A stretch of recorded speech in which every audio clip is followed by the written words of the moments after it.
સુરત શહેરમાં આજે વહેલી સવારથી શરૂ થયેલા ધોધમાર વરસાદે સમગ્ર શહેરને ભીંજવી નાખ્યું છે। સતત પડી રહેલ વરસાદના કારણે શહેરના અનેક વિસ્તારોમાં પાણી ભરાઈ જતા જનજીવન અસ્તવ્યસ્ત બન્યું છે। ખાસ કરી શહેરના નીચાણવાળા વિસ્તારોમાં પાણી ભરાવાની ગંભીર સ્થિતિ ઊભી થઈ છે। અર્ચના સ્કૂલ વિસ્તારમાં તો પાણી ઘૂંટણસમા ભરાયા છે। સ્કૂલ નજીકના રસ્તાઓ પર પાણીના નદી જેવા દ્રશ્ય સર્જાયા છે, જે કારણે વિદ્યાર્થીઓ અને નોકરિયાત લોકોને મોટી મુશ્કેલીનો સામનો કરવો પડી રહ્યો છે। વરસાદના સમયે વિદ્યાર્થીઓ પાણીમાંથી પસાર થઈ સ્કૂલે પહોંચતા હોવાના દ્રશ્યો લોકોના જીવ દયા જગાવી રહ્યા છે। શહેરના અન્ય વિસ્તારોમાં પણ ટ્રાફિક જામ અને વાહન ચલાવવામાં વિઘ્નો સર્જાઈ રહ્યા છે। રાહદારી લોકોને પોતાના દૈનિક કામકાજ માટે ઘરમાંથી નીકળવું પણ મુશ્કેલ બન્યું છે।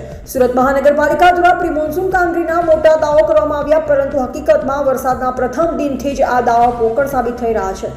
સ્થિતિ સંભાળવા તંત્ર તાત્કાલિક રીતે હાલત પર કાબુ લાવે તેવી સ્થાનિકોની માંગ ઉઠી છે।